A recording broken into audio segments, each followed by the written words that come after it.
Muy buenas noches, amados hermanos. Bueno, a diferentes horas también nos verán nuestros otros hermanos y amigos que se conectan para poder dar seguimiento a este curso que ha tenido, como hemos dicho anteriormente, un recibimiento tremendo de parte de todos aquellos que están estudiando juntamente con nosotros y un curso que ya está en sus últimos dos capítulos, o sus últimas dos lecciones, ya para cerrar un maravilloso tema como es la revelación de Jesucristo al apóstol Juan. Tuvimos unos días libres allí, estaba de vacaciones nuestro compañero, pero ya estamos aquí nuevamente para retomar estas lecciones. Hoy específicamente vamos a ver lo que ven en pantalla, la lección La Nueva Jerusalén. Vaya por delante que toda imagen que veamos, como siempre hacemos la aclaración, simplemente se utilizan a manera de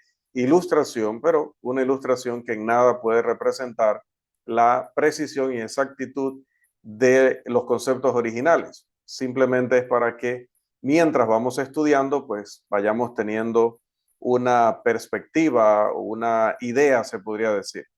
Esta es nuestra lección número 18 y está basada en el capítulo 21 del libro de Apocalipsis y lleva por título La Nueva Jerusalén, una ciudad maravillosa de la que habla la Biblia y queremos saber hoy si es literal, si es figurativa, la descripción de ella, qué significan las cosas que se dicen y por qué es importante, como todo libro y capítulo en la Biblia, pero por qué es muy importante en medio de lo que hemos venido estudiando esta sección de la revelación al apóstol Juan. Bien, a modo de introducción, quiero decir que en primer lugar vamos a hablar acerca de el contexto, como debe ser en todo estudio de un pasaje o un capítulo de la Biblia. Apocalipsis 20, por ejemplo, habla mucho acerca de la condenación de los impíos, sobre todo en los versículos 10 al 15, como ya lo estudiamos en nuestra última lección. Luego, en marcado contraste y resaltando, el capítulo 21 ofrece una descripción completa y hermosa de las recompensas para los fieles. Aquí encontramos balance o equilibrio. En verdad, debemos predicar sobre el cielo y el infierno sin descuidar ninguno de los dos temas. También vamos a hacer una observación explicativa.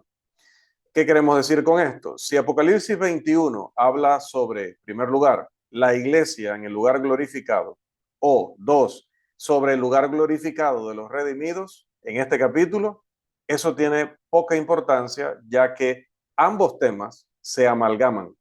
¿De qué sirve el lugar sin los habitantes redimidos? ¿O de qué sirve la iglesia redimida o glorificada sin el lugar? Por lo tanto, los discutiremos como un solo tema o un solo asunto. Y esto se presenta mediante símbolos mezclados o entremezclados, principalmente con las palabras ciudad y esposa, que son palabras simbólicas utilizadas por el apóstol Juan. Nota, Apocalipsis 21 no es una imagen de la iglesia a lo largo de la historia a través de las edades o de los tiempos.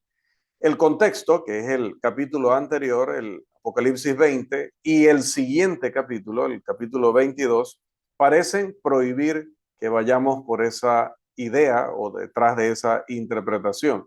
Y en segundo lugar, este enfoque obliga a explicar todos los pasajes del capítulo 21 de manera figurativa cuando lo literal parece ser tan obvio. Podemos leer Apocalipsis 21:4 para comparar. Entonces, en lugar de ser una imagen de la iglesia a lo largo de los siglos, Apocalipsis 21 parece describir la victoria final del pueblo de Dios, algo que hemos estado esperando dentro de la revelación que el apóstol ha estado recibiendo. Y en tercer lugar, vamos a hablar de una visión general del capítulo. Apocalipsis 21 habla de la santa ciudad, la nueva Jerusalén, de la siguiente manera. Habla de su descripción, designaciones y nombres. En segundo lugar, de sus puertas. En tercer lugar, de sus murallas. En cuarto lugar, de sus guardianes. En quinto lugar, de sus fundamentos.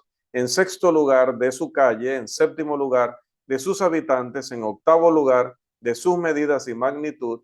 En noveno lugar, de sus negativas o su expresión ya no más, y su templo y su luz. 4. ¿Cuál va a ser nuestro plan de procedimiento? Bueno, nuestra discusión se va a dividir en dos partes principales. La primera parte consistirá en un breve comentario práctico y no crítico del capítulo. La parte 2 va a consistir en un estudio del cielo, la Nueva Jerusalén, la ciudad santa, con muchas de las observaciones relacionadas con esto basadas en Apocalipsis capítulo 21. Así que vamos a esa primera parte, que es un breve comentario continuo. Vamos por favor con nuestro hermano Eisen a leer. Entonces vamos a ubicarnos primero en nuestras Biblias, en el libro de Apocalipsis o Revelación. Vamos al capítulo 21 y por favor vamos a leer con nuestro hermano el versículo 1. Vamos a reubicarnos por aquí. Listo. Por favor, amado hermano, Apocalipsis 21, 1. Amén. Vi un cielo nuevo y una tierra nueva, porque el primer cielo y la primera tierra pasaron y el mar ya no existía más. La expresión un cielo nuevo y una tierra nueva no es exclusivo de Juan, ya que esto también se menciona en pasajes como los que ven allí abajo, Isaías 66, 22, 65, 17 y segunda de Pedro 3, 13. El primer cielo y la primera tierra pasaron, ya que no son adecuados para la morada eterna de los redimidos, así como nuestros cuerpos actuales no son adecuados para ir directamente a la morada celestial. Respecto a si el nuevo cielo y la nueva tierra serán renovados o serán completamente nuevos, se observa que el eminente erudito en griego J.W. Robertson dice lo siguiente, y nuestro hermano nos colabora con la lectura. El viejo mundo físico desaparece en esta visión. No es una imagen de la renovación de esa tierra, sino de la desaparición de esta tierra y cielo, no el cielo donde mora Dios. Bien, allí un analista en griego, una gran autoridad en griego, dice que según la expresión que utiliza el apóstol aquí dentro de su contexto, no está hablando como algún grupo religioso que también estamos analizando dentro de este canal, pero en el curso de los martes, que sale publicado siempre los miércoles, de religiones, sectas y cultos modernos, hemos estado considerando, y es que este grupo considera que vamos, o una parte de la humanidad, va a vivir para siempre en una tierra y en un cielo renovado literalmente, físicamente. Pero como dice Robertson, realmente no, el apóstol Juan aquí en Apocalipsis 21 no está hablando de una renovación, está hablando de algo totalmente nuevo en categoría, totalmente nuevo en su sustancia, totalmente nuevo en su calidad. Nada tiene que ver con lo que nosotros conocemos o con un paraíso nuevo de parte de Dios. Eso no lo enseña la Biblia. Ahora, también debemos considerar que dentro de la expresión de Juan, el agua, y en el contexto bíblico también, el agua se usó siempre para, por ejemplo, en este mismo libro se utilizó, si recordamos bien, para ahogar a la mujer radiante de Apocalipsis capítulo 12, y dado que la bestia emergió del mar allá en Apocalipsis 13, no es sorprendente que el Apocalipsis diga respecto al agua o respecto al mar, y el mar ya no existía más. En el estado glorificado no habrá persecución por parte del maligno o de los impíos. Además, el mar simboliza la separación, como podríamos verlo en textos como el Salmo 139, verso 9. Y cuando Juan escribió el libro de Apocalipsis, estaba separado de sus amados hermanos en Asia Menor, en el cielo. No habrá esto, no habrá separaciones raciales, sociales, prejuiciosas o económicas. Además, en el mar las olas se vuelven, como todos lo sabemos, turbulentas, compitiendo tempestuosamente entre sí, representando una amenaza constante de muerte. De hecho, a este servidor no le agrada mucho el mar. Por lo tanto, el mar simboliza inquietud, conmoción, angustia, agitación y el peligro de la muerte, como también se utiliza en las expresiones resaltadas que colocamos aquí de Jeremías 49:23 e Isaías 57:20. Pero en el cielo, y por mucho que le duela a nuestro hermano Eisen, a quien sí le encanta el mar, estas cosas, como el cielo, la tierra y el mar, no existirán más. Pasemos a nuestro versículo número 2, por favor, amado hermano.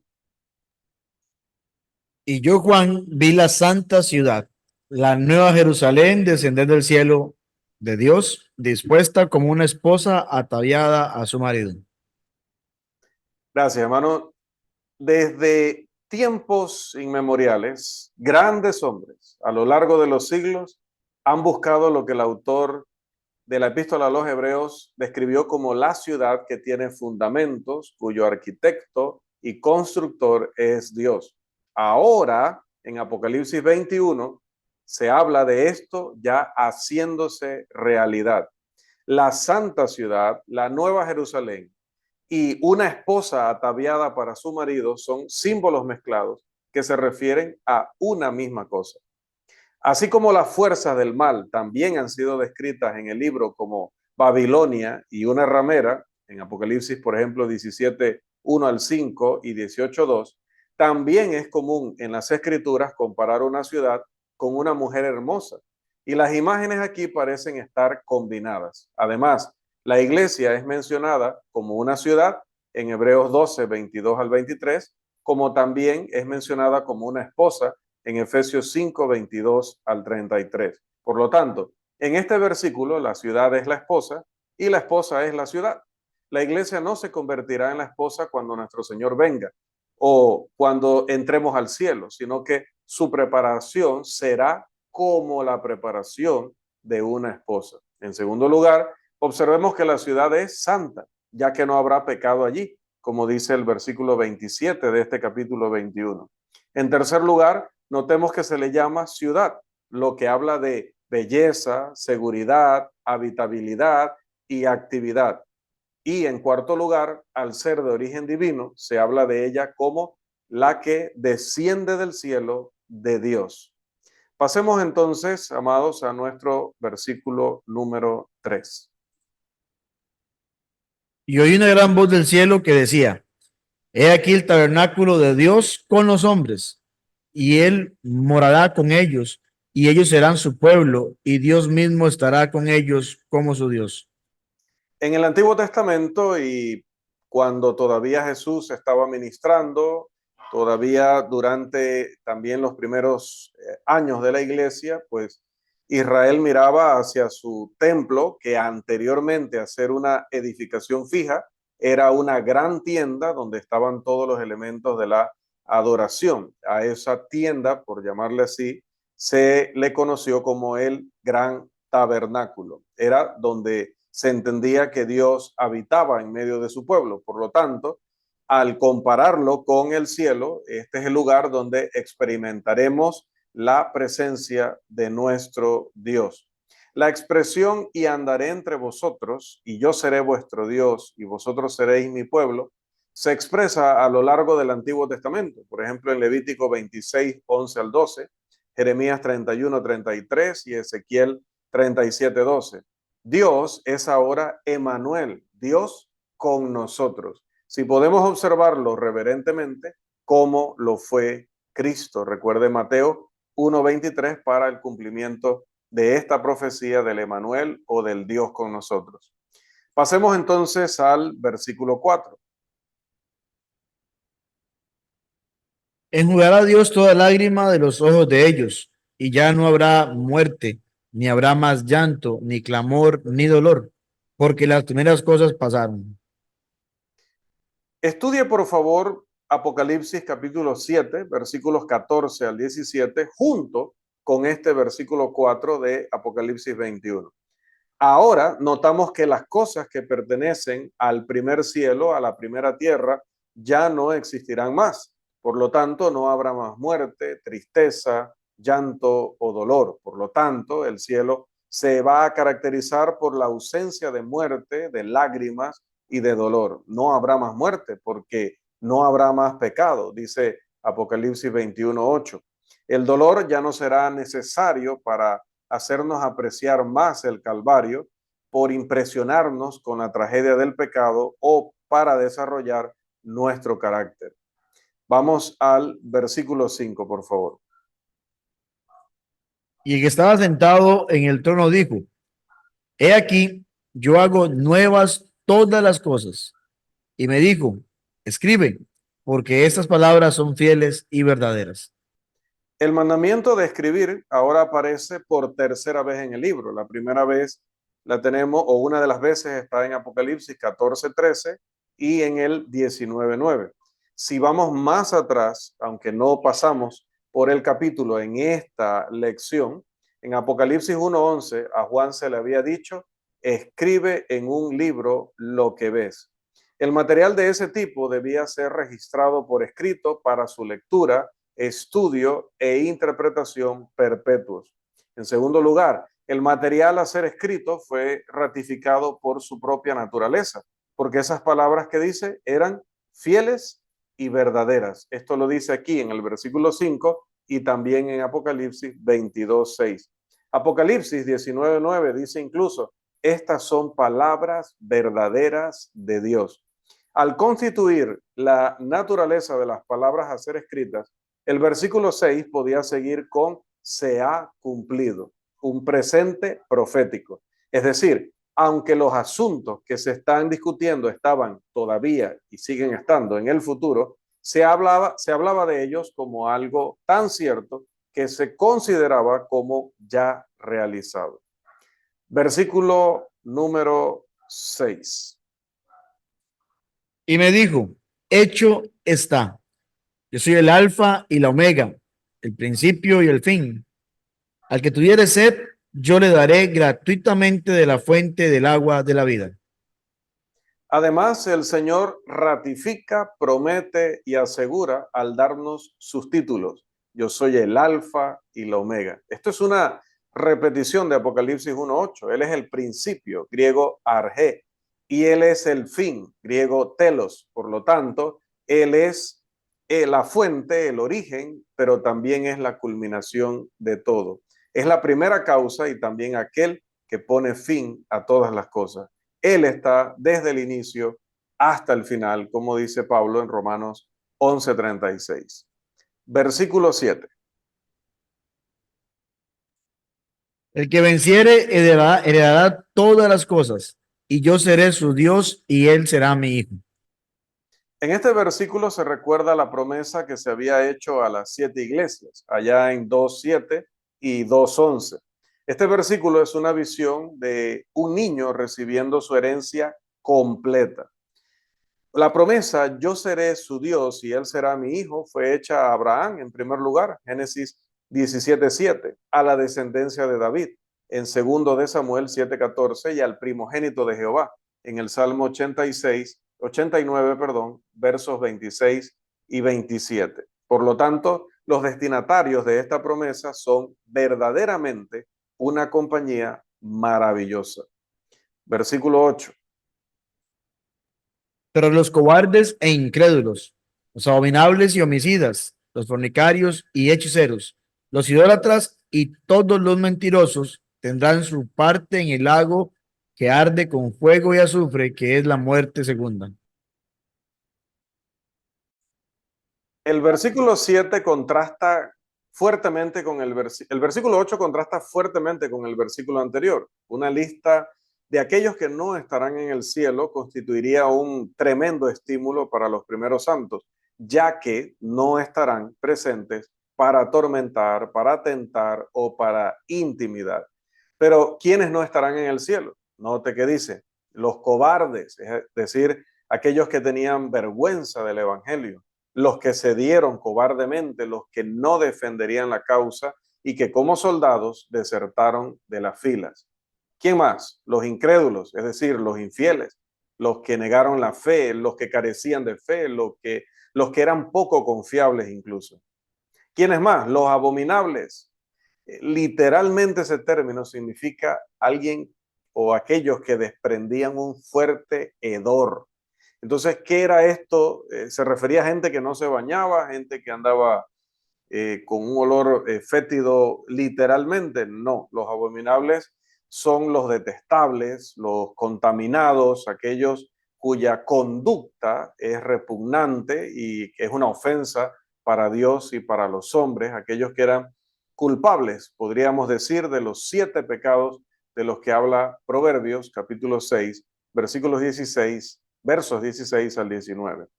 ¿Quiénes más? Dice los homicidas o asesinos. ¿Quiénes eran estos? Los perseguidores, los asesinos del imperio, los asesinos entre los judíos, los que quitan vidas y aquellos de los que habla Juan, capítulo 3, versículo 15.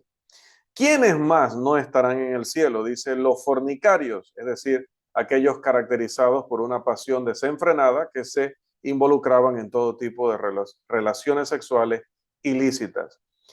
¿Quiénes más? Dice los hechiceros, aquellos que estaban relacionados con lo oculto.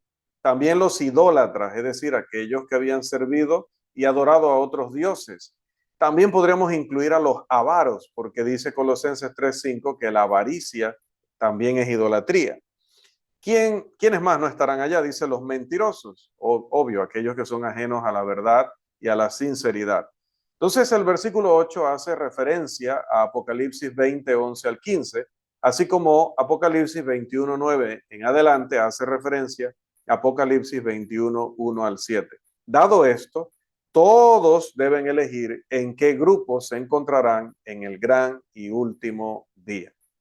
Vamos ahora a los versículos, bueno, aquí estaba la lista, disculpen, los cobardes, los incrédulos, los abominables, los asesinos, los fornicarios, los hechiceros, los idólatras, allí falta una tilde en la O, y los mentirosos. Vamos a los versículos 9 y 10, por favor. Vino entonces a mí uno de los 7 ángeles que tenía las 7 copas llenas de las 7 plagas posteras, y habló conmigo, diciendo, ven acá, yo te mostraré la desposada, la esposa del Cordero. Y me llevó en el espíritu a un monte grande y alto, y me mostró la gran ciudad santa de Jerusalén, que descendía del cielo de Dios. Estos 2 versículos hablan de las 7 plagas postreras. Por favor, revise Apocalipsis capítulo 17 en adelante. Y habla de la gran ciudad santa de Jerusalén. En consecuencia, los mensajeros de Dios deben estar dispuestos a llevar el mensaje de condenación, así como mensajes de bendiciones. En Apocalipsis 17, Juan es llevado en el espíritu al desierto, donde ve a la ciudad que era ramera. En Apocalipsis 21, es llevado en el espíritu a un monte grande y alto. En cambio, allí ve a la gran ciudad santa de Jerusalén. En los versículos 9 y 10, Juan retoma lo que comenzó en el versículo 2. Él está presentando lo que comenzaría a describir a partir del versículo 11. Así como Moisés tuvo una vista de la ciudad de Dios desde un monte grande y alto, asimismo también Juan tuvo la vista de la ciudad de Dios. Nuevamente, en los versículos 9 y 10 se entrelazan las figuras de la ciudad y de la esposa. Vamos entonces, por favor, al versículo 11.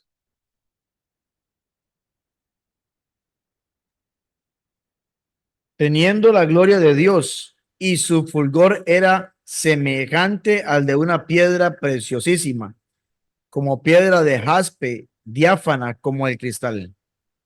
En Apocalipsis capítulo 4, versículo 3 leemos, y el aspecto del que estaba sentado era semejante a piedra de jaspe y de cornalina. Ahora, en Apocalipsis 21:11 estamos leyendo acerca de la ciudad de Dios que tenía la gloria de Dios y su fulgor era semejante al de una piedra preciosísima como piedra de jaspe, diáfana como el cristal. Así que el cielo compartirá y reflejará la gloria de Dios. Vamos al versículo 12, por favor.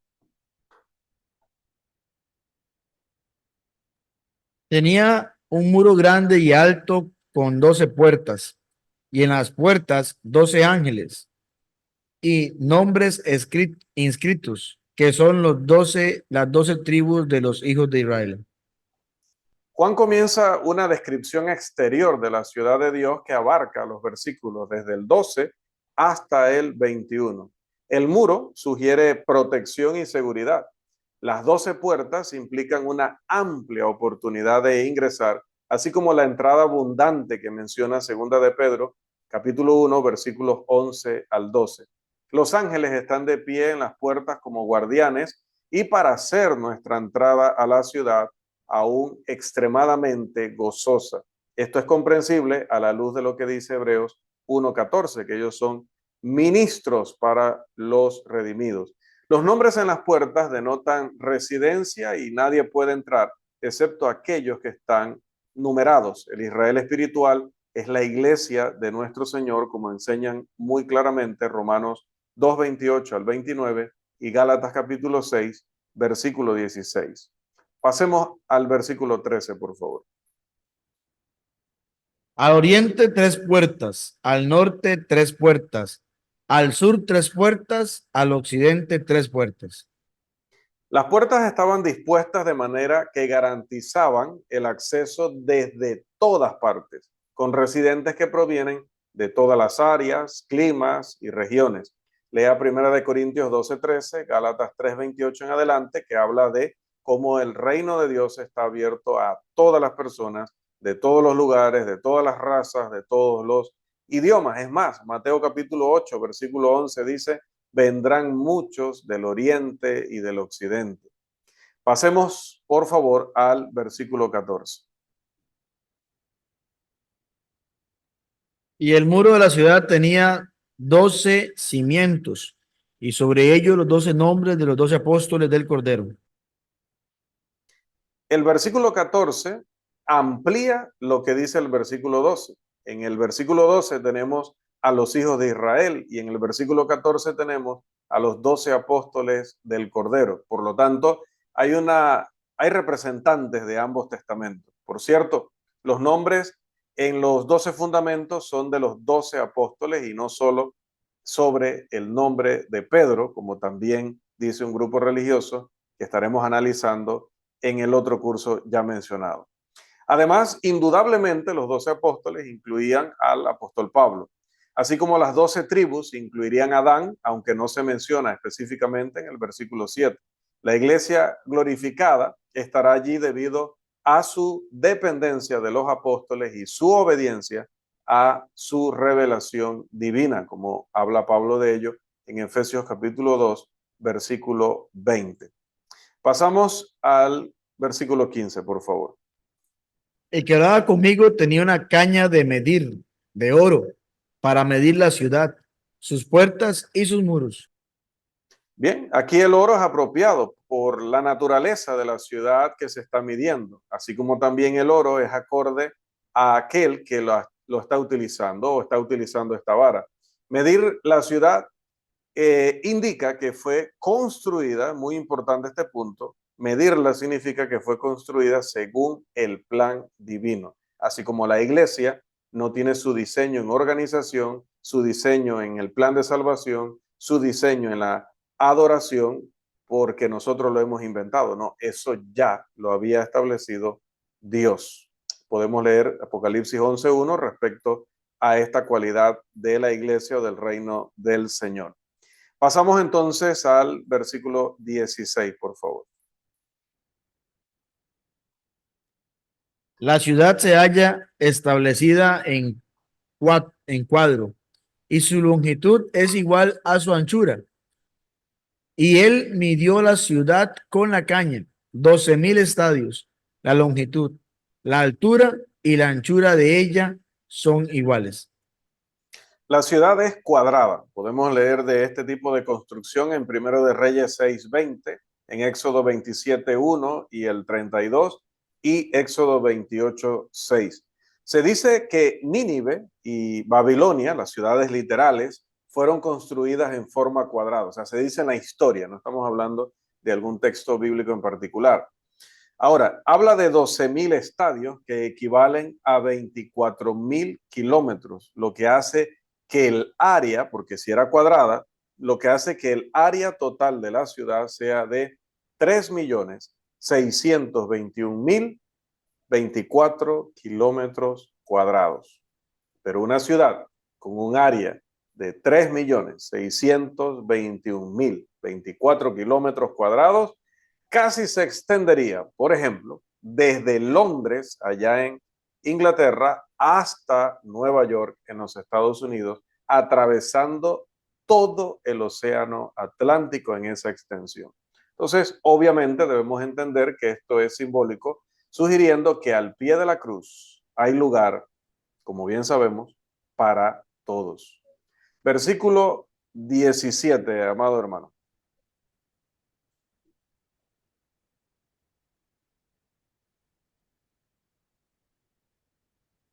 Y midió su muro 144 codos, de medida de hombre, la cual es de ángel.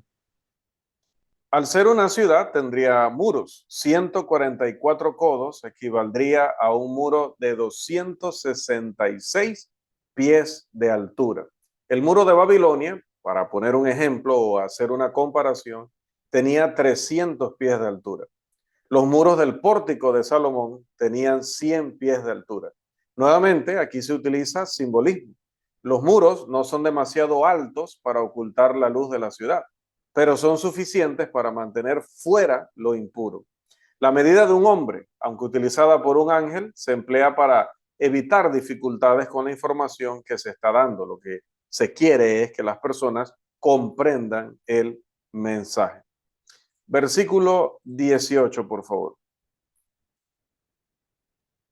El material de su muro era de jaspe, pero la ciudad era de oro puro, semejante al vidrio limpio.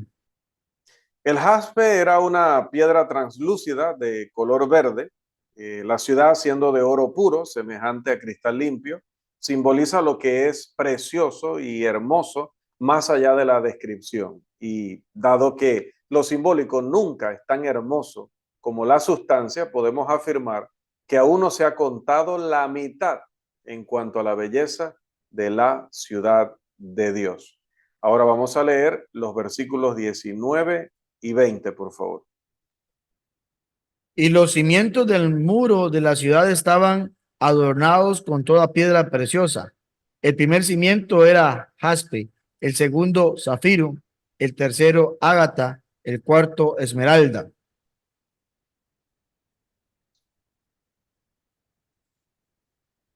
El quinto ónice, el sexto cornalina, el séptimo crisólito, el octavo berilio, el noveno topacio, el décimo crisopraso, el undécimo jacinto, el duodécimo amatista.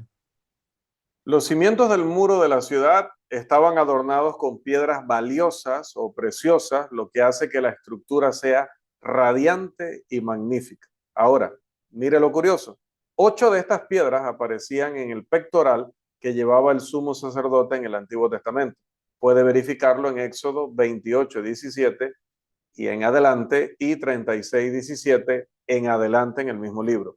Observemos los tonos involucrados aquí. Voy a utilizar a veces el término bíblico de la piedra preciosa o el término moderno de la piedra preciosa. Lo tengo aquí en apuntes porque no puedo recordar, obviamente, todo esto de memoria. Miren, zafiro azul, perdón, es como un cielo salpicado de oro. Y porque también todos no estamos, y yo quería traer imágenes, pero el tiempo no me permitió realmente incluir las imágenes para que en este momento que estábamos describiendo las piedras preciosas, pudiéramos verlas y de esa manera tener una idea más clara. Así que voy a hacer una lectura aquí muy breve de estas características y lo que más o menos nos están diciendo. El zafiro azul es como un cielo salpicado de oro, calcedonia verde como el brillo del cuello de una paloma o la cola de un pavo real. Esmeralda, verde. Sardónice, amarillo rojizo, anaranjado. Sardio es un rojo sangre o color carne. Crisólito es dorado o amarillo. Berilo es verde, verde azulado. Topacio es amarillento, también a veces azulado o marrón. Crisoprasa es verdoso, verde manzana. Jacinto es púrpura oscuro o azul rojizo, y amatista, púrpura, amatista es púrpura o violeta. Entonces, para tener una idea, ahora combine todos esos colores mentalmente. Imagínese una ciudad construida con todo ello. O sea, es una cosa maravillosa, como dice, muy difícil de poder describir. Vamos entonces al versículo 21, por favor. Las 12 puertas eran 12 perlas. Cada una de las puertas era una perla. Y la calle de la ciudad era de oro puro, transparente como vidrio. Todas las puertas de la ciudad están hechas del mismo material, lo que sugiere que todos entran en la misma manera, es decir, habiendo cumplido las mismas condiciones, es decir, habiendo mostrado una fe obediente.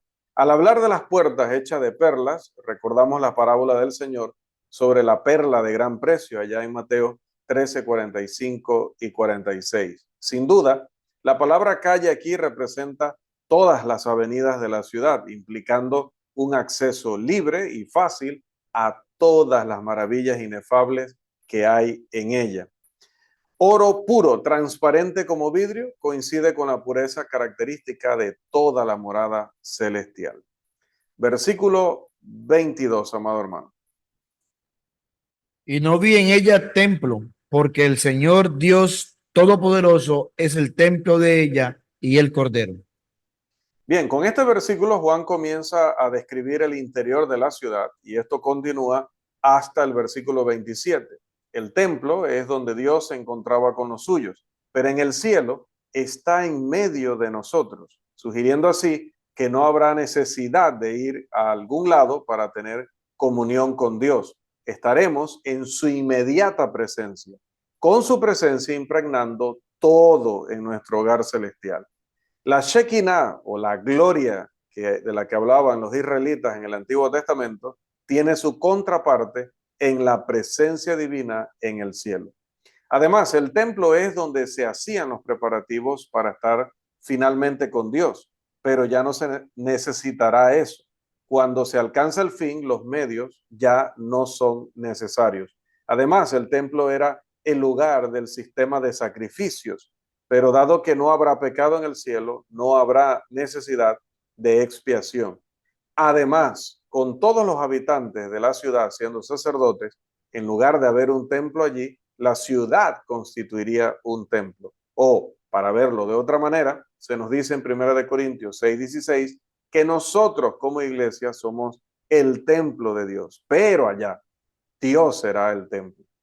Vamos al versículo 23. La ciudad no tiene necesidad de sol ni de luna que brille en ella, porque la gloria de Dios la ilumina y el Cordero es su lumbrera. Amén. Dado que no hay necesidad de templo allí, dado que estaremos en su inmediata presencia, tampoco habrá necesidad de la luz creada para los seres humanos en este mundo actual, porque la luz estará allí disponible para nosotros. La misma luz, nuestro Dios. Versículo 24.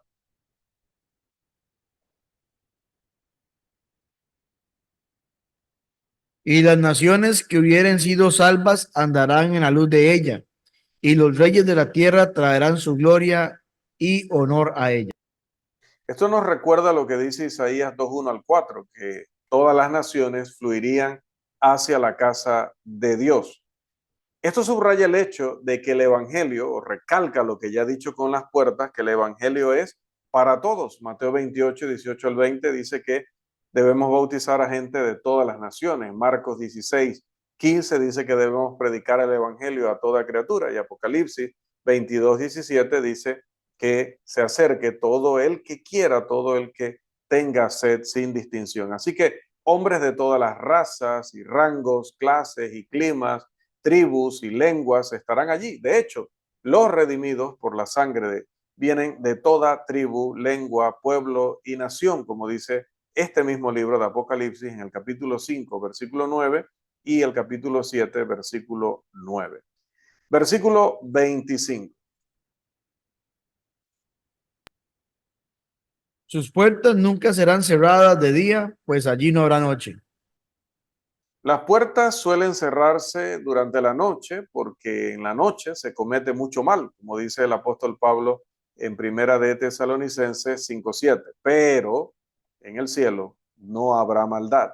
Además, la noche habla de tristeza según pasajes como Isaías 21:11, o de ignorancia como dice Isaías 60:20, o de muerte como dice Juan 9:4, etcétera. Pero ninguna de estas cosas habrá o estará en el cielo. Tampoco se va a ocultar el sol de la presencia divina.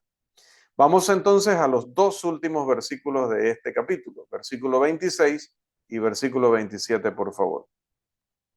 Y llevarán la gloria y la honra de las naciones a ella.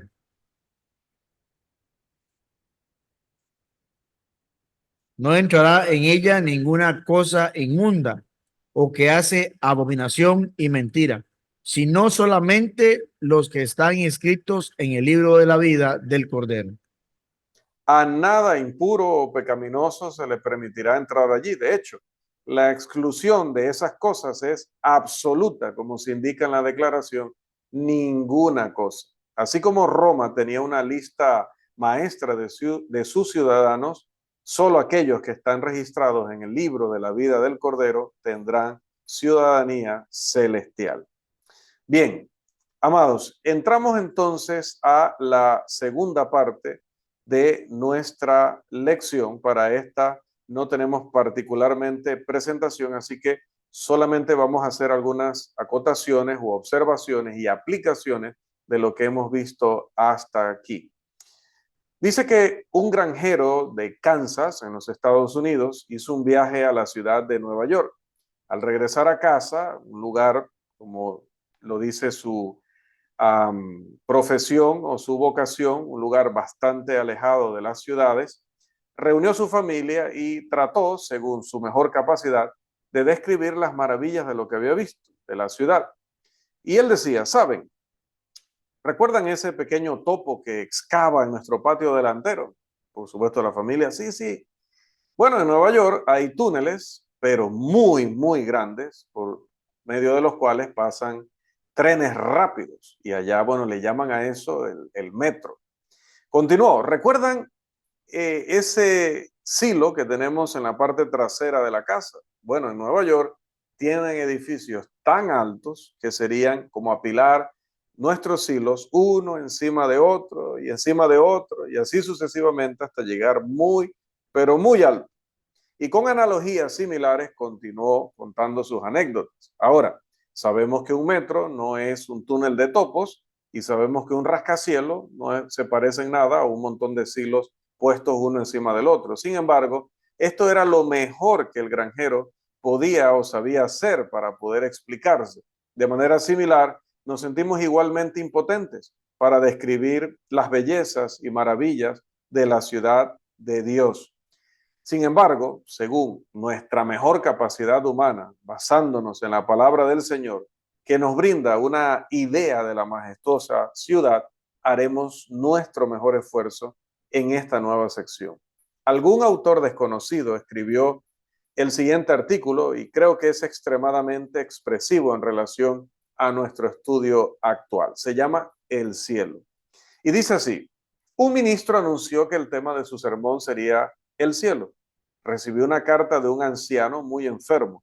La carta, una hermosa expresión de fe, decía en parte, el próximo domingo hablarás sobre el cielo. Estoy interesado en esa tierra porque tengo un título claro de una pequeña propiedad allí desde hace 55 años. No la compré, me la dieron sin costo alguno, pero el donante la adquirió con un tremendo sacrificio para sí mismo. No la tengo como una inversión, ya que el título no se puede transferir. No es un terreno vacío del cual he estado enviando materiales con los cuales el mayor constructor del universo ha estado preparando una mansión para mí. Las termitas nunca podrán socavar sus cimientos, descansan sobre la roca de los siglos. El fuego no puede destruirla, ni las inundaciones arrastrarla. Nunca se colocarán cerrojos ni candados en sus puertas, ya que ninguna persona viciosa puede entrar en esa tierra. Hay un valle de sombras profundas entre el lugar donde vivo ahora y aquel al que viajaré, muy pronto. No puedo llegar a mi hogar en esa ciudad de Dios a menos que pase por ese valle. Pero no tengo miedo, porque el mejor amigo que he tenido pasó por ese valle hace mucho tiempo y ahuyentó toda la oscuridad. Él ha estado a mi lado constantemente desde que nos conocimos hace 55 años y tengo su promesa en forma impresa, prometiendo que nunca me abandonará ni me dejará solo. Él estará conmigo mientras atraviese el valle de las sombras. Nunca perderé mi camino, nunca. Espero escuchar tu sermón, pero no tengo la seguridad de que lo escucharé. Mi boleto al cielo no tiene fecha, ni vale de regreso, ni permiso de equipaje. Es posible que no esté aquí cuando hables el domingo, pero espero poder encontrarte allí algún día. Amados, así como el mencionado ministro anunció que el tema de su sermón sería el cielo, de la misma manera nuestro estudio asignado para esta ocasión se centra precisamente en este mismo lugar. En consecuencia, ahora observaremos lo siguiente. La Biblia enseña que existe un lugar llamado el cielo. En la dedicación del templo, Salomón dijo en Primero de Reyes, capítulo 8, versículo 27, he aquí que los cielos de los cielos, no te pueden contener, cuanto menos esta casa que yo he edificado. El salmista de Israel preguntó en el Salmo 73, verso 25, ¿a quién tengo yo en los cielos, sino a ti? También dijo en el Salmo 139, verso 8, si subiera a los cielos, allí estás tú. En Mateo 5:16 se nos anima a dejar que nuestra luz brille ante los demás, para que al ver nuestras buenas obras los hombres glorifiquen a nuestro Padre que está en los cielos. Con respecto a la ascensión de nuestro Señor, leemos en Marcos 16:19, y el Señor, después que les habló, fue recibido arriba en el cielo y se sentó a la diestra de Dios. Luego, en Primera de Pedro, capítulo 3, versículo 22, se habla de nuestro Señor, quien habiendo subido al cielo hasta la diestra de Dios, y a él están sujetos ángeles, autoridades y potestades. Asimismo, Filipenses 3:20 nos anima al decir, mas nuestra ciudadanía está en los cielos, de donde también esperamos al Salvador, al Señor Jesucristo.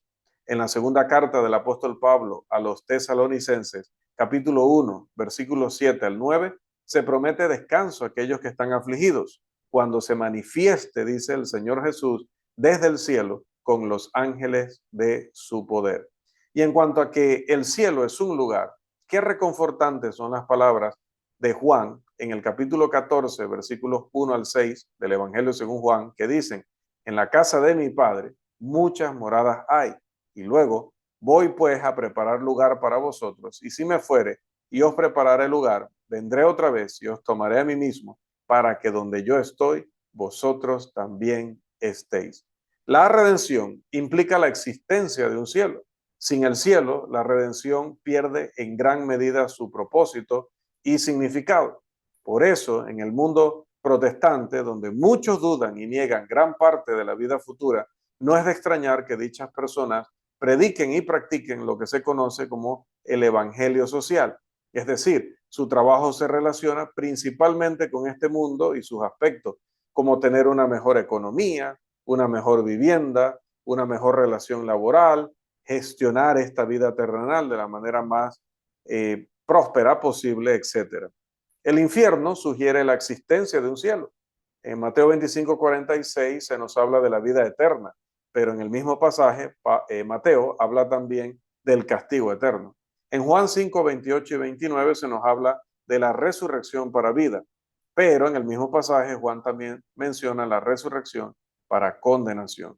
En segunda de Tesalonicenses 1:7 al 9 se habla del descanso que vendrá para los salvos, el reposo, pero en el mismo pasaje Pablo menciona el fuego llameante, la venganza y el castigo con perdición eterna. Ahora, pasemos a otro punto. Hay un cielo y voy hacia allá. En primer lugar, existe una gran necesidad de nuestros días, una gran necesidad de seguridad, en nuestros días. ¿Con qué frecuencia escuchamos afirmaciones de duda y de falta de fe como no estoy realmente seguro de si iría al cielo si yo muriera ahora mismo? Daría cualquier cosa en el mundo para saber si realmente seré salvo en la eternidad. Y frases como esa. A lo que debemos decir en segundo lugar, que podemos tener esa seguridad.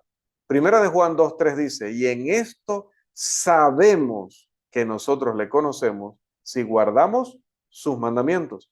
Además, Juan dice, estas cosas os he escrito a vosotros, que creéis en el nombre del Hijo de Dios, para que sepáis que tenéis vida eterna y para que creáis en el nombre del Hijo de Dios. Primera de Juan 5:13. Además, no solo podemos saber que hemos sido salvados de nuestros pecados del pasado y los pecados ajenos, sino que también podemos saber que nos dirigimos hacia el cielo. El hermano Gus Nichols solía decir en una clase bíblica para mujeres, abro comillas, sé que cuando muera iré al cielo. Sin embargo, no quiero morir. Cuando se le preguntó al hermano por qué no quería morir, aunque sabía que iría al cielo, el hermano Nichols respondió, porque sé que cuando muera, nunca podré predicar otro sermón del Evangelio. Qué seguridad que tenía este hombre. Y el hermano Roy Porter una vez le dijo a un médico, podrías decirme que voy a caer muerto en 15 minutos y no pestañaría, porque me he estado preparando durante mucho tiempo. Una vez más, qué seguridad tenía este hombre. Esto nos recuerda la declaración del apóstol Pablo en 2 de Corintios 5:1, porque sabemos que si nuestra morada terrestre, este tabernáculo, se deshiciere, tenemos de Dios un edificio, una casa no hecha de manos, eterna en los cielos. En tercer lugar, los fundamentos de nuestra seguridad. Los fundamentos de nuestra seguridad no son nuestra propia bondad meritoria. Esto se afirma en Tito capítulo 3, versículos 3 al 7 y Efesios capítulo 2, versículos 8 al 10. No vamos a ir al cielo porque somos muy buenos o porque Dios tiene una deuda con nosotros por tantas buenas obras que hemos hecho. Esto lo enseña la Escritura claramente, sin embargo, o enseña contra ese concepto. Sin embargo, los fundamentos de nuestra seguridad de que vamos a ir al cielo consisten en la gracia justificadora de Dios, como enseña Tito 3:7, la sangre purificadora de Jesús, como enseña Efesios 1:7, y el testimonio de la palabra de Dios, como está en Primera de Juan 5:11. En cuanto a este último, la palabra promete salvación de nuestros pecados, de mis pecados, si me convierto en un creyente arrepentido que se bautiza en el nombre de Jesucristo para el perdón de los pecados, como enseñan pasajes como Marcos 16, 15 y 16, Hechos 2:38. Y también vida eterna si permanezco fiel, como enseñan Apocalipsis 2:10, y también que el que hace esa promesa es fiel y verdadero, como enseña Apocalipsis 19:11. Así como Dios prometió a Abraham que su descendencia saldría de la tierra de Egipto en la cuarta generación, allá en Génesis 15, 13 al 16, y así sucedió, como podemos comprobarlo en Éxodo 6, 16 al 20, así son las promesas de Dios también para nosotros. El Dios de la cuarta generación, el Dios que es fiel y verdadero, cumplirá su promesa. Hermanos, no había un poder en el cielo, ni un demonio en el infierno, ni una fuerza en la tierra que pudiera haber mantenido a la descendencia de Abraham en cautiverio más allá de la cuarta generación. ¿Por qué? Porque la integridad de Dios, la palabra de Dios estaba en juego. Y así es con nosotros. Él nos ha dado la promesa de salvación y vida eterna, como fue en el caso con la promesa hecha a Abraham, así es ahora. La integridad de Dios está en juego. Por lo tanto, que seguros podemos estar realmente de sus promesas. Tercero, existe un lugar llamado el cielo y cuando muera iré allí, pero solo pasaré un día ahí y durará ese día para siempre. En primer lugar, en el cielo no hay noche, como hemos aprendido, sino que solo existe un día eterno. Qué hermosas son las palabras de Apocalipsis 21, 23 al 25. Volvamos a recordarlas. La ciudad no tiene necesidad de sol ni de luna que brillen en ella, porque la gloria de Dios la ilumina y el Cordero es su lumbrera.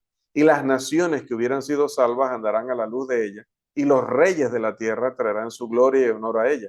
Sus puertas nunca serán cerradas de día, pues allí no habrá noche. Además, Juan escribe en Apocalipsis 22:5, adelantándonos un poquito al siguiente capítulo, no habrá allí más noche y no tienen necesidad de luz de lámpara ni de luz del sol, porque Dios el Señor los iluminará y reinarán por los siglos de los siglos. En segundo lugar, sí, el día durará para siempre. La última parte del texto que acabamos de citar dice, y reinarán por los siglos de los siglos. ¿Recuerda la frase vida eterna en Mateo 25:46? Hay muchos pasajes que enfatizan la eternidad de nuestro único día en el cielo. Sí, escuchó bien, eternidad. ¿Cómo la describimos? ¿Cómo la concebimos? No se puede describir lo indescriptible, no se puede comprender lo incomprensible y lo finito no puede comprender lo infinito. Por lo tanto, podemos dejar que nuestras mentes corran sin límites y agotemos nuestros lenguajes, pero aún así nos quedaremos muy cortos. Sin embargo, presentemos esta ilustración muy simple, aunque inadecuada. Imagine una bola de acero, sólida en su construcción y del tamaño del planeta Tierra. Ahora, coloque una hormiga en el centro de la bola. ¿Cuánto tiempo le tomaría a esta pequeña hormiga hacer un viaje alrededor de la bola de acero? Una bola de acero del tamaño del planeta Tierra. Una hormiga del tamaño que tienen las hormigas, incluso la más grande que pueda haber. ¿Cuánto le llevaría darle toda la vuelta a esa bola de hierro?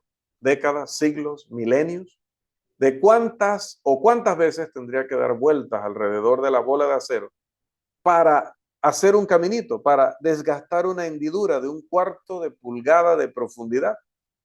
Sin embargo, cuando haya dado suficientes vueltas para desgastar la mitad de la bola de acero, la eternidad, muy por encima de ello, aún estará muy adelante, demasiado adelante.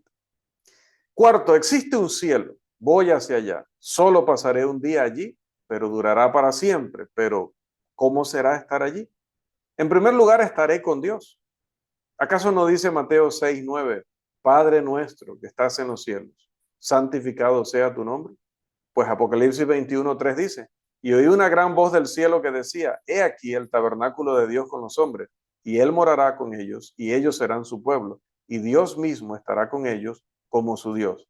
Ahora bien, Juan 1:18 nos dice que nadie ha visto jamás a Dios, pero en ese momento, en ese punto, sí le veremos. Mi más tierna infancia, hasta los 9 años, la viví en la parte del pueblo de los Anastasios, que conecta ese pueblo con el siguiente, donde mi abuela tenía su residencia. Pero les cuento aquí en confianza que ese pueblo, no le digan a mi familia, no le digan a más nadie, pero ese lugar ya no me interesa mucho. De hecho, lo demuestro en que casi nunca voy a esa parte del pueblo. ¿Por qué? Porque mi abuela ya no está allí.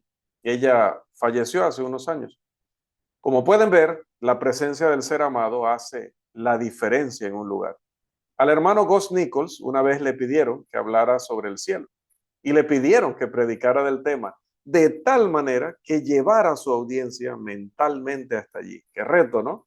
Hacia el final de su lección solo había discutido un punto. ¿Cuál era el punto? Quiero ir al cielo porque es allí donde está Dios. Se mencionó muy poco o casi nada sobre las calles de oro, el muro de jaspe y las puertas de perlas. Sí, es la presencia de nuestro Padre lo que marca la diferencia. Número 2, veré a Cristo. Jesús descendió del cielo, dice Juan 6:33. Ascendió de nuevo al cielo, dice Marcos 16:19. Actualmente está en el cielo, dice Primera de Pedro 3:22. Y él regresará desde el cielo, dice Primera de Tesalonicenses 4:16. Cristo y el cielo están inseparablemente unidos. Un joven creyente le preguntó a un anciano cerca del río Jordán si podía leerle el versículo más hermoso de la Biblia. Este aceptó y el joven comenzó a leer desde Juan 14. En la casa de mi padre muchas moradas hay. Si así no fuera, yo os lo hubiera dicho. Voy pues a preparar lugar para vosotros. Ante lo cual el anciano dijo, no, ese no es el versículo más dulce. Sigue leyendo. Entonces el joven continuó, y si me fuere y os preparare lugar, vendré otra vez y os tomaré a mí mismo, para que donde yo estoy, vosotros también estéis. Ese es el más dulce, dijo el anciano. No se trata de las moradas, no se trata de las mansiones, sino que yo lo quiero a él mismo. El pensamiento de ver el rostro de nuestro Señor nos llena de una emoción increíble, más allá de lo que se pueda expresar. Qué alegría cantar.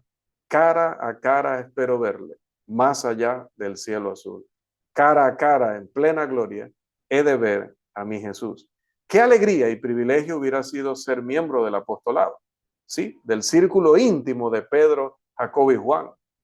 Y aunque no tuvimos el privilegio de disfrutar eso, aún podemos tener la dulce certeza de que algún día estaremos con Él. Y eso de una manera tan querida y cercana. Floyd Cantwell, en su poema A través del umbral, escribió bellamente: pronto llegará el momento de la partida. Esto es una traducción de Rolando Rovira, de un poema en inglés. Así que no podré transmitir toda la belleza del original, pero he tratado de ser muy fiel a él. Pronto llegará el momento de la partida. Oh, cuán glorioso será cuando cruce el umbral de esa mansión construida para mí, libre de preocupaciones terrenales y tristezas, finalmente seguro en la morada celestial. Cuando cruce el umbral, en esa gran mañana triunfante, allí descansaré en paz para siempre. Allí pasaré la eternidad cuando cruce el umbral y mi viaje aquí llegue a su fin. Entonces todos los tesoros terrenales no serán necesarios. Encontraré riquezas incontables allí. Cuando cruce el umbral de esa ciudad con calles de oro, maravillado estaré de su misericordia, de su amor y cuidado tan bondadoso. Allí escucharé el coro de ángeles, uniendo sus voces en alabanza, cuando cruce el umbral, donde el tiempo nunca acabará. Y me reuniré con seres queridos fallecidos en esa dorada orilla, cuando cruce el umbral, para entrar en esa tierra prometida. Pero el mayor gozo de todos será saludar a mi amado Salvador, cuando cruce el umbral, respondiendo a su llamado. 3. Podré relacionarme con los redimidos de todas las edades. ¿Cuánto nos hace reflexionar un pasaje que ya citamos, Mateo 8:11? Y os digo que vendrán muchos del oriente y del occidente, y se sentarán con Abraham e Isaac y Jacob en el reino de los cielos.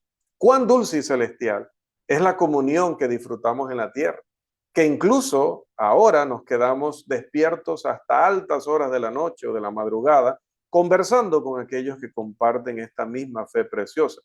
Pero ¿cómo será en el cielo hablar con Abraham acerca de sus experiencias en el monte Moriah? Conversar con Moisés sobre lo que sucedió en el monte Pisga, desde donde miró la tierra prometida. Visitar a Elías y escuchar a Juan hablar de su experiencia en la isla de Patmos. Añada eso, hablar con Pablo acerca de la experiencia en el Areópago y la de Policarpo con los leones. Increíble. Número 4, estaré con mis seres queridos de nuevo. David esperaba con plena certeza un feliz reencuentro con sus seres queridos que habían fallecido antes que él.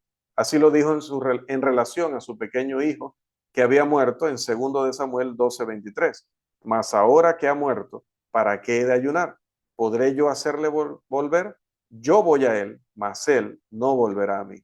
Pablo habló a los cristianos de Tesalónica, a quienes había llevado a Cristo como su esperanza, gozo y corona de regocijo, y dijo: delante de nuestro Señor Jesucristo en su venida. Primera de Tesalonicenses 2:19.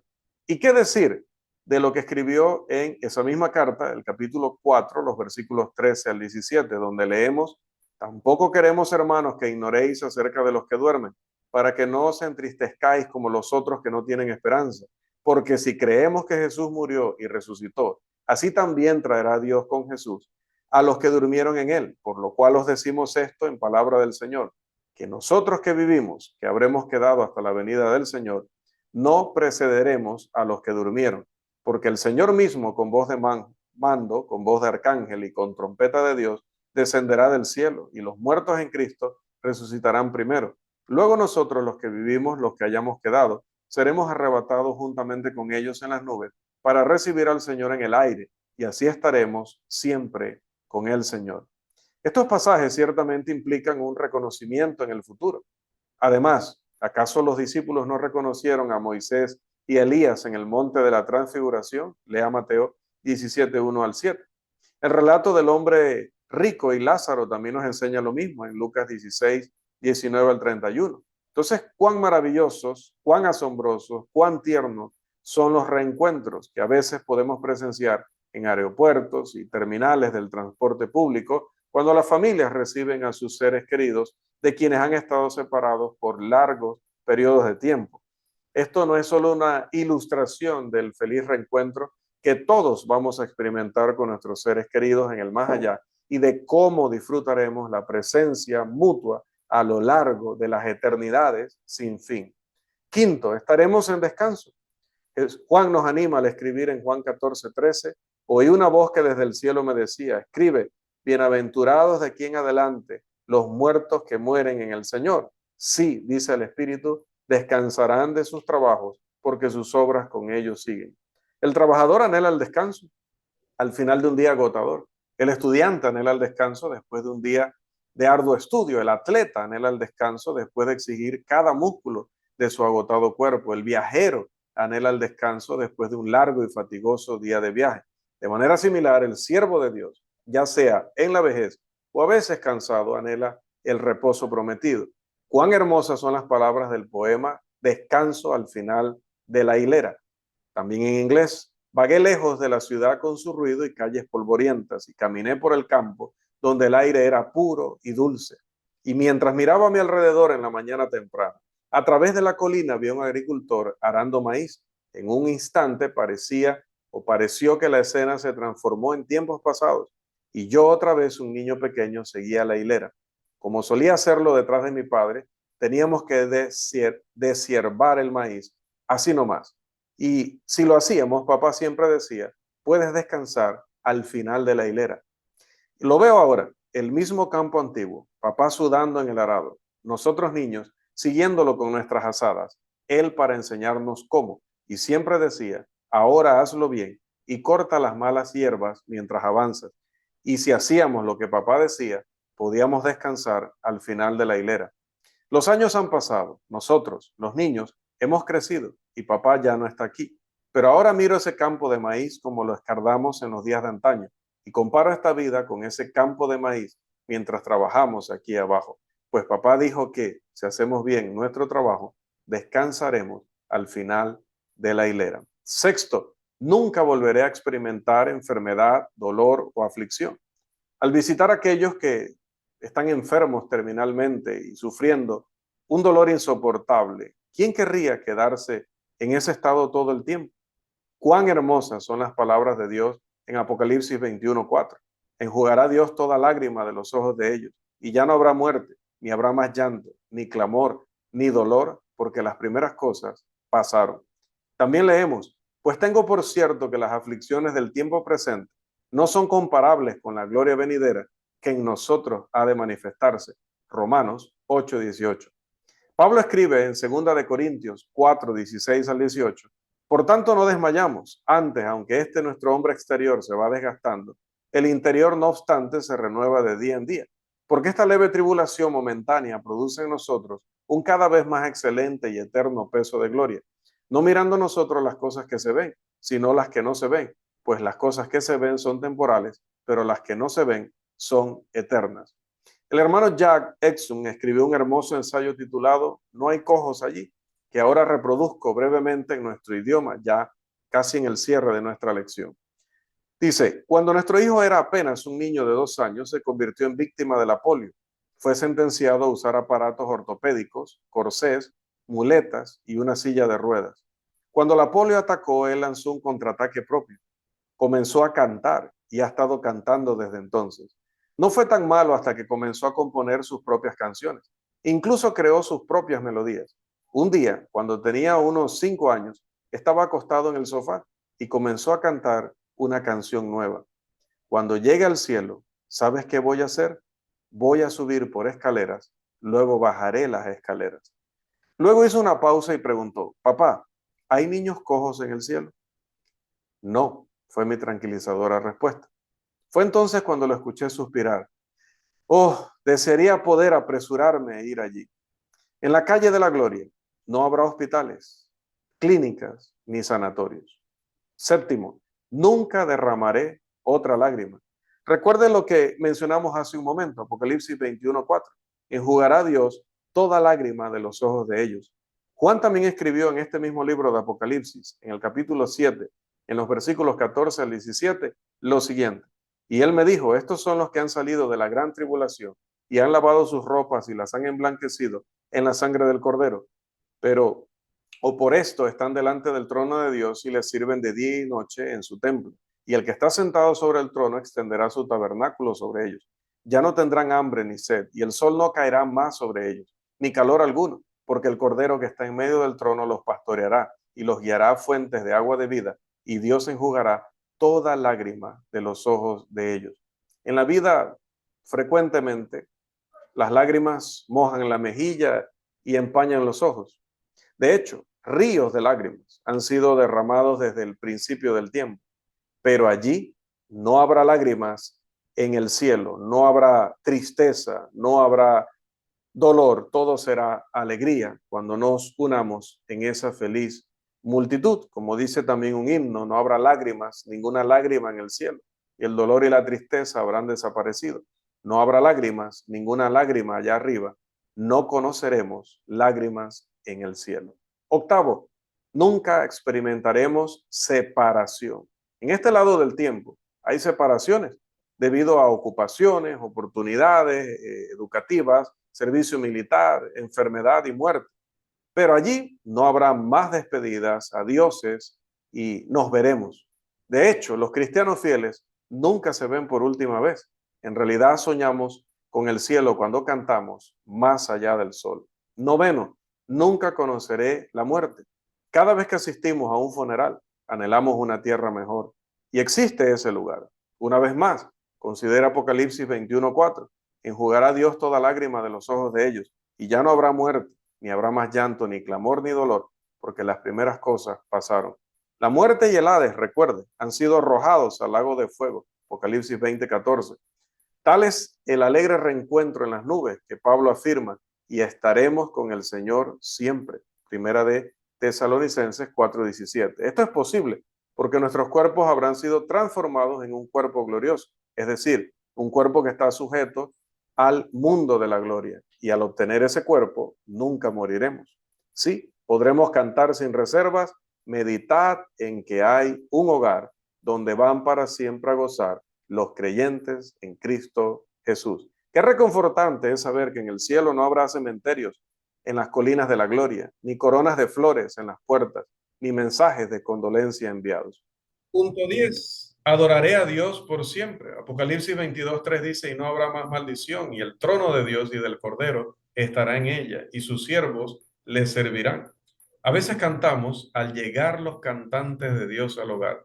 Ahora solo intenta imaginar lo que sucederá cuando eso ocurra y con todas las imperfecciones de nuestra voz removidas, todos comenzaremos a unirnos y a cantar el cántico de Moisés y del Cordero. Qué alegría es adorar a Dios ahora, pero inefable será la bendición de hacerlo en el templo eterno de Dios.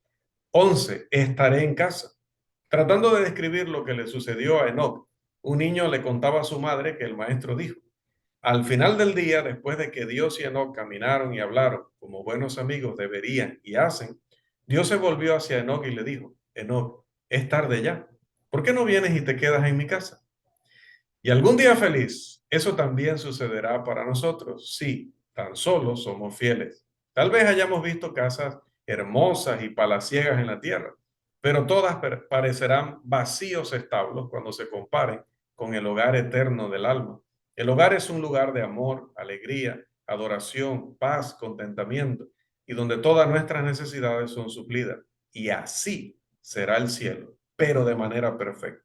En conclusión, supongamos que pudiera decir, conozco la tierra donde los hombres nunca se enferman. Todos querrían ir allí. Supongamos que pudiera decir, conozco la tierra donde los hombres nunca derraman lágrimas. Todos querrían ir allí. Supongamos que pudiera decir, conozco una tierra donde los hombres nunca sufren dolor. Todos querrían ir allí. Supongamos que puedo decir, conozco una tierra donde los hombres nunca mueren. Todos querrían ir allí. Verás, querríamos ir a la tierra o tierras descritas solo para disfrutar de una de esas bendiciones. Sin embargo, el cielo las tiene todas. ¿No queremos ir allí? ¿Hay algún precio demasiado alto para pagar? De hecho, sí, pero ya lo pagó el Señor Jesús. Así que no tenemos que pagarlo nosotros a ese nivel.